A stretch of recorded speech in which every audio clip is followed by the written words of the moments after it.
One of my favourite videos on YouTube that I periodically delight myself by rewatching is this BBC report about Doris Lessing being told that she's won the Nobel Prize for Literature.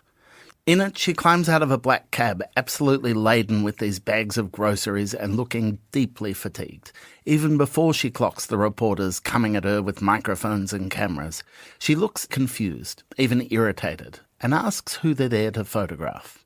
And one reporter replies, "We're photographing you. Have you heard the news? You've just won the Nobel Prize." At 88 years old and with no fucks to give, Lessing's shoulders slump even further than they already were. She drops her groceries and with an impressive eye roll, she simply says, "Oh, Christ." Perfection. That's how to receive a Nobel Prize. No notes.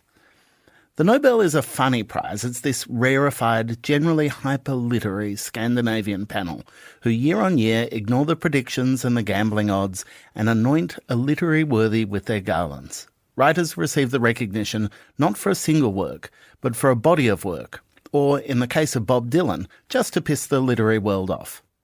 My favourite thing about the Nobel Prize for Literature is how often it favours writers outside the Anglosphere, perspectives and voices that the English language world only encounters in translation, people like Olga Tokarczuk or Annie Ernaux.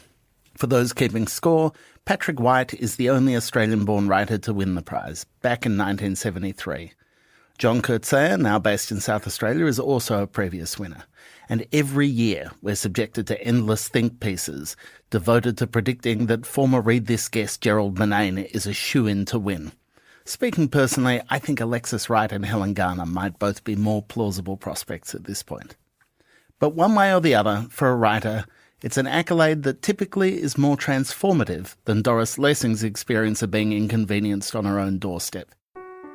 Tanzanian-born, London-based writer Abdulrazak Gurnah was awarded the Nobel back in 2021.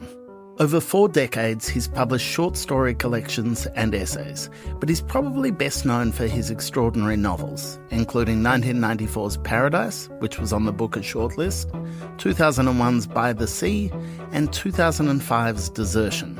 He's a gorgeous writer. It's hard to think of many who have so evocatively explored stories of refugees and human displacement, the long shadow of colonialism, and the heartbreak of exile. His latest novel, Theft, he began writing before his life was reshuffled by the Nobel win. And it follows 3 very different young people, whose lives intersect and are then thrown into disarray following a shattering false accusation. It's a sharp and moving reminder that as nice as the recognition provided by awards might be, true writers take the barrage of external interests in their stride. They walk on past cameras and microphones alike, carry their shopping inside, and get back to the desk to write. And Abdulrazak Gurnah is a true writer. I'm Michael Williams, and this is Read This, a show about the books we love and the Nobel Prize winners behind them.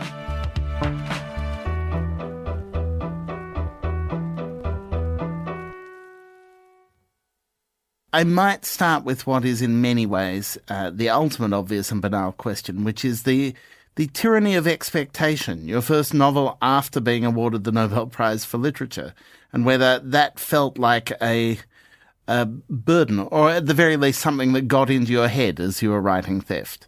No, actually, I can say without any sort of pretense of, whatever. It so happened that I was somewhere into the writing of the book when the announcement was made, maybe the first quarter or so of the book in the end.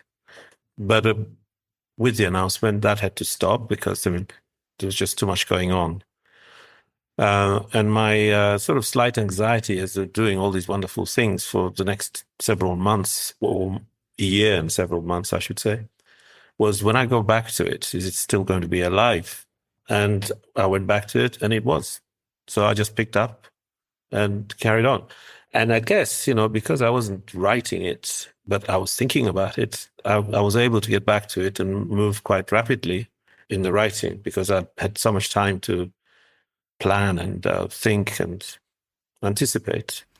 Tell me about that process or that feeling of aliveness when it comes to writing a book. How much is that about a narrative or a story, and how much of it's very much about character? Because this book, perhaps alongside several of your earlier ones, but this one is very acutely a kind of three-hander, and character is essential to the energy and the beating heart of this book. Is that what's alive? Is it that you can return and see those people? Yes, not only that, but the loveliest thing, the most wonderful thing I can feel as a writer is to say, I haven't said this yet, and I haven't done that yet, and I haven't done the other yet. So it's not only what's there is alive, but the anticipated next parts are also already kind of like stirring. So in that sense, you see, you feel there is a destination. It isn't something that feels as if it's kind of, so what? There are things to write. So that's the thing. That's the life. That's a nice thing. So not static, that there is that kind of a desire to kind of push forward and for motion. That's it. There is something to continue with, so it's not, it doesn't feel as if it's kind of run into the ground or something like that. So there was that sense. But also in the meantime, of course, if you're talking about those figures, the characters, then I've had a lot of time to think about them and to sort of shape them perhaps more in greater detail. Often I think of writing as this kind of process of accretion. I start with a core idea, and many of the things that end up being the novel are not there already, but there is the core idea. And then as you write, things pile up, as it were, and get more dense and more intense and so on. I want to return to the three young people at the heart of theft in a moment, but it seems to me the other element that's integral to this book is the setting, not just in terms of place, but in terms of time. And I'm curious about that period of the 1990s in Zanzibar and what it was about the kind of 1990s into the turn of the millennium that so captured your imagination, that you knew that was a period in life in Zanzibar that you wanted to explicitly write about. Yeah, sure. It was very much the period, but it does start earlier. So I wanted that to be the kind of the focused period, but I also wanted to have the before as well. And the before was the period of just independence and the possibilities of that, the usual disappointments that almost all former colonial territories, countries experienced one way or another. But the 90s was a period of kind of change in the sense of some of the early ideas about what the transformation of society had already been abandoned in a way. The various attempts to make a socialist cooperative state clearly did not work for Tanzania anyway. The excesses of the revolution in Zanzibar had quietened down. And one of the biggest factors in this was tourism. You don't want to have people being, mistreated and whatever when you have tourists around, because they won't come back. It does take the edge off the cocktail. Yeah, it does. So in a way, it did lead rather strangely to quietening things down. But that's not the only reason. The other reason was also the kind of a new generation of politicians and leaders now, many of whom were people who traveled elsewhere, studied elsewhere, and coming back with different ideas about what is possible and what the future should hold. So it's a period of possibilities, but possibilities can also be seductive. They can seduce people from acting with integrity, if you like, and or strengthen others into saying, no, this is what I think is the best thing to do. So I wanted that sort of suggestion of things opening up, but also opening up in ways that were not always as clean as they looked. What was your relationship with Zanzibar at that time during that period? You had returned after the many years in which you hadn't visited. Did you feel at all an outsider returning after your period of exile, or was it still your place? Can I just change that word exile? Yes, please. I don't like to use that word because I don't think it's a description of my circumstances, really. Because let me tell you why. I think of exile as a condition one finds oneself in out of principle, usually because you've said something in opposition. And in addition to that, your life is at risk in some way.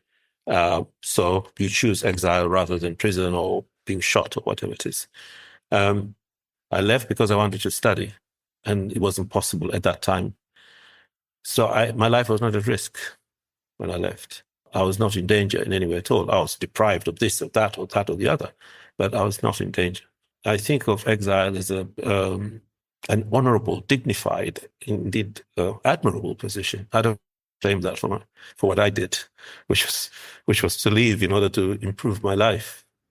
I'm very interested to hear that, and I absolutely understand and respect that distinction. I mean, in that period you're away, even though it was by choice, did you feel a sense of estrangement from your homeland? Yeah, well, I did what I did because I was 18 years old and didn't know what I was doing. I'm not suggesting that it was simply a straightforward, heroic thing that I thought, right, this is what I'm doing. Perhaps somebody who was older and knew a little bit more about the world would not have done that. But then at 18, you don't know all those things. You do something which may be reckless, which may be brave, or what, you don't know. You act because certain situations are intolerable. You think, no, I don't want to live like this. So yeah, as soon as I left, one of the first questions I asked myself when I arrived in England was, what have I done? I mean, I think that's a reasonable response to England in many respects historically. So that's a fair question, even beginning with culinary opportunities and then moving on from there. What have you done? Yeah, no, it was more the being so far away from everything I knew. And I think this probably is not spectacularly unique or anything like that. I'm sure it's the reaction of a stranger in a place, particularly young, without skills, without money, without, any kind of preparation, really. But your question really was, how did I feel when I returned? Yeah. So the very first time I returned, which was after about 17 years of being away, because, like I said earlier, new leaders and so on. So there was an amnesty. It's okay. Everybody who left can return if they want to. And so I went. At that point, I was not sure what kind of reception I would receive. I thought, and this is to do with the guilt of the person who's been away. Yeah. You think either they will have forgotten me, or they'll say, as soon as you open your mouth, they say, you've changed, you're different, we don't know who you are, or something like that. In fact, none of those things. The welcome was incredible. And sure, I was able to just go back rather, and feel at home. And subsequent returns, which have been many since then, have kind of simply reassured and endorsed and whatever, all that feeling. The first thing my father said to me after I sort of greeted him, and he said, yes, hello, have you said your prayers today? And I said, no, not yet. He said, well, you go to the mosque now and say your prayers. And I felt like I was at home. Yeah. I'm back at home. Here he is. He hasn't seen me for 17 years. The first thing he says is, have you said your prayers? Go to the mosque. Reverting to type with one's parents is exactly a great privilege. You're still my son, kind of thing. Go and do what I expect you to do. So it was very easy to not even think about that, apart from obviously when I was. But it was very easy to sort of put that one side and be this other person that I'm recognizably like the one I left, even if obviously I'm not. When we return, we discuss the three characters at the heart of theft, and Abdulrazak shares the problematic phenomenon of tourism in his hometown of Zanzibar. We'll be right back.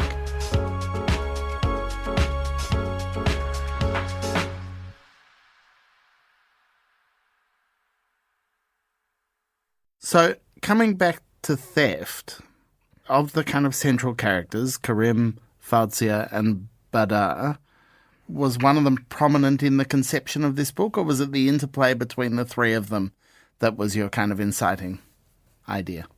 Yes, Badr was the starting point. In fact, I think I began by writing that section, which is now like the third chapter, where he's taken to the house of Uncle Uthman. I think that's where I started. Partly because the starting point was the accusation of theft. So that was the starting point of the idea, the injustice of that. And indeed how somebody in his situation, powerless to resist such an accusation, how he might take that accusation or what he might do about it. Yeah, so it was, to start with, it was to position him, prepare him, if you like, for that episode that when he's going to be accused. And as I was thinking of that, I was thinking, well, how is he? What are going to be his options, as it were? And then that's how Karim came to mind, that he was going to be somebody who befriends him and takes him away. And then I'm not saying any more because it might spoil for the reader.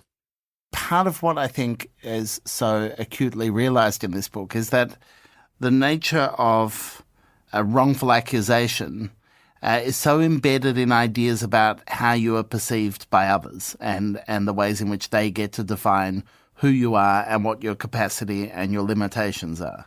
And that seems to me to be a particularly interesting idea in this book. Yes, indeed. One of the reasons for making Badr as he is, which is that he's, I said powerless, but he's also aware of his powerlessness. He's an intelligent young man, which in a way is precisely what makes him so watchful and looking and seeing and trying to understand all the time.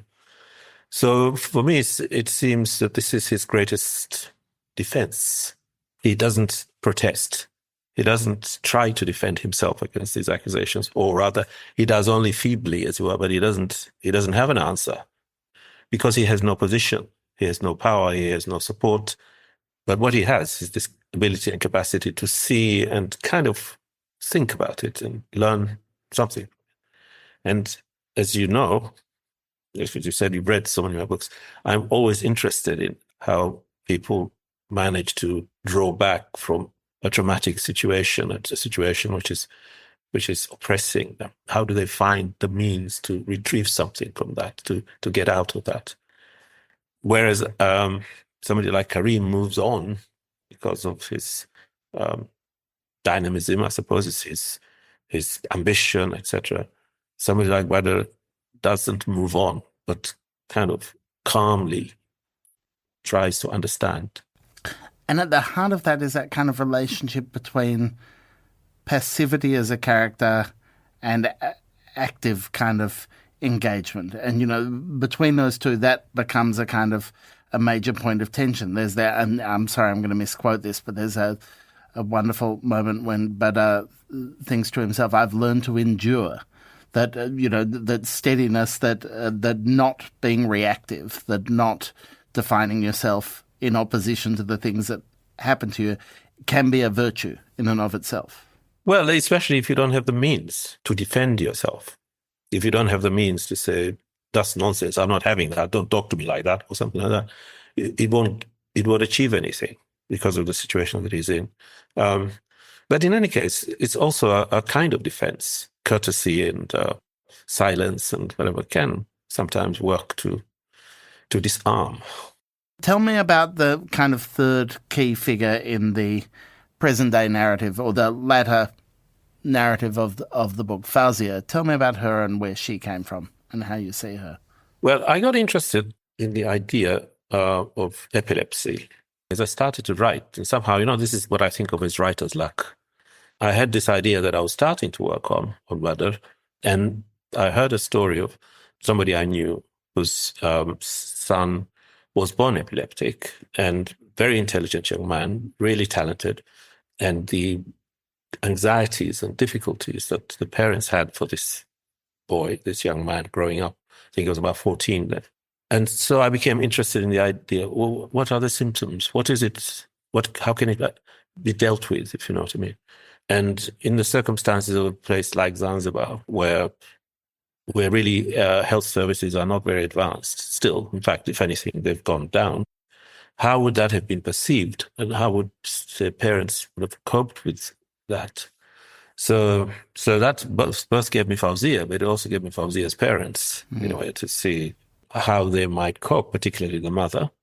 And naturally, in a novel, you've got to have a romance going on somewhere. You have a deeply romantic heart, it has to be said. More than many novelists with 10, 11 books to their name, I think I come to expect when I read a book from you that there is going to be a romance. Absolutely. Okay. So it was obvious that this young woman was going to be part of the relationship with Aida, possibly with Karim. But it becomes it's not just romance on its own sake. It also becomes a way of trying to understand human relations and how people are sympathetic or kind to each other, or the opposite. And it seems to me the one-to-one, that is to say, a loving or not a loving relationship is the most intense kind of stage in which to explore capacity for compassion and kindness and empathy and all of those things. And so we see how people cope. And I think compassion and kindness and empathy, but also accommodation. You know, that thing about modifying one's life or one's expectations because of love for another. And I think you capture those rhythms of a love story incredibly well. That idea that there is stuff that you give up willingly for love. Absolutely. And not only for love of man and woman, of course, but also for love of child to parent, parent to child, and all of these ways. So Fawzia is also, of course, a dutiful daughter, as well as, a clever and interested young woman. As Karim says of her, you think maybe with slight condescension, she's an intellectual. Coming back to the theme that you flagged before about Zanzibar in the 90s and the rise of tourism, because I think that that's one of the threads in the book and one of the kind of pressures that I just don't remember reading before. Is it such a kind of potent post-colonial theme, but you deal with it very gracefully, very sharply, I think. Well, of course, I know that tourism is a problematic phenomenon, and I know that very well where Zanzibar is concerned. But that wasn't the issue I was interested in here. Or rather, what I'm interested in is also in a kind of marginal way, the way these become disruptive forces. There is a way in which they are very much disruptive forces in the way they affect the economy, in the way they encourage our leaders to become more corrupt than they're inclined to be, because there are all these commissions to get here, commissions to get there. But there is another way in which, as I said earlier, it forces the administration, if you like, the government, to provide a more peaceful environment. It forces all kinds of developments to happen, roads to be made. So the country kind of gains something, even as it loses some of the normal, rules of behavior and so on that people are drawn into. Less so now than I think at first, where drugs become a problem, for example, or young women become involved in, relationships that are going to be exploitative. But what also has happened is that the kind of tourist who now comes to Zanzibar, in the 90s, it was very much people who are low budget or whatever the phrase is. Whereas now people come as families, and you get a different atmosphere with the tourists from the hedonistic young men and women who are coming when in the the mid 80s and early 90s. It doesn't mean that the ugliness of tourism isn't there, but it's more restrained, I think. But what the most corrupt part of it is the way in which money gets used to build flash hotels rather than money gets used to build better hospitals and better schools. And there is culturally an idea about the tourist, and I think it's Fawzia's mother who has this amazing speech about tourists, kind of furious about them, that culturally the idea that it's a superficial engagement with a place to be a tourist, that you're there in a purely kind of extractive sense without actually engaging. And it struck me reading the book that to a certain extent, the argument seems to be that the tourist is almost the opposite of the novelist, that the novelist tries to build something and plant something and engage at a kind of deep level from the roots up, whereas a tourist is there taking what they can and skidding across the surface. Sure. I mean, we are all tourists, of course, one way or another. But I think sometimes the relationship between the tourist and the local person or the native culture is so unequal that you can go in and pretend, like you go into these all-inclusive sort of places. A lot of tourists go to those places in Zanzibar. They go to their hotel by the beach. They get taken on bus tours to this, to that, and they get sent back to the hotel. And they don't really see anything. It's not so easy to be able to do that if you're a tourist, say, in the UK, because you're not in that position of unequal power. You have to get on the underground, you have to rub shoulders with people, you have to hail a taxi, sneered at by the waiters and that kind of thing. But I think I tried to do that to show how disengaged the tourist is. And of course, in the mother's outburst at the end, is to have somebody say, this is, what do they want here? Why don't they have beaches in their own countries? Why do they come here? It feels like a very, as far as outbursts go, it feels like one that you have either heard on many occasions or maybe even uttered yourself. I certainly have heard it on many occasions, definitely. Especially when something unpleasant has come about, has happened, as in this case. And you think, why do they come here? Yeah.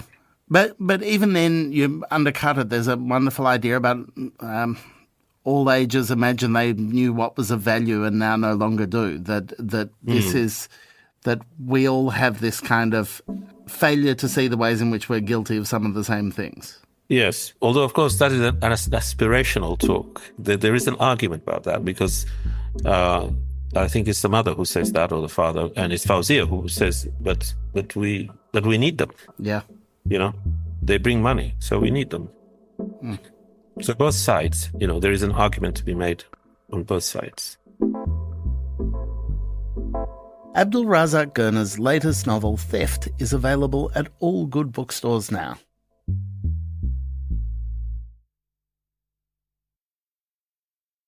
Before we go, I wanted to tell you what I've been reading this week, and it's another book off the Booker International long list. This one is written by a guy called Christian Kracht and translated by Daniel Bowles, and it's got the excellent title of Eurotrash. It follows a writer who's taking his mum, a kind of monstrous figure, on a road trip, and it's comic, it's tragic, it's very effective. It's only a short little book, but it is a terrific read and kind of dark and weird. You will enjoy it. And it's readily available in your local independent bookshop or maybe even in your public library. Go and have a look, and have a look for all the other books we've discussed this week. That's it for this week's show. If you enjoyed it, please tell your friends and rate and review us. It helps a lot. Next week on Read This, I'm chatting with the wonderfully charming Colm Tóibín, whose latest novel, Long Island, has him returning to his beloved Eilish Lacey and even more beloved Enniscorthy. The word sequel only came up when the book was delivered, and people were trying to work out how we're going to place this book and what's going to jacket was, and the word sequel started, and I hadn't really put a thought into it in the way that you often don't put a thought into something for good reasons, because you're avoiding thinking about it. And in other words, we're avoiding thinking, how am I going to justify this? Well, what am I going to say about this business? Here we are again with these characters. And the problem is that this has been the most successful book of mine commercially. So here am I jumping on its bandwagon and riding it. What's a tired horse to death? And I suppose the first thing is that I got a lot of energy from the film. Read This is a Schwartz Media production made possible by the generous support of ARA Group. The show is produced and edited by Clara Ames, with mixing by Travis Evans and original compositions by Zoltan Fetcher. Our transcripts are edited by Posey Makaki. Thanks for listening. See you next week.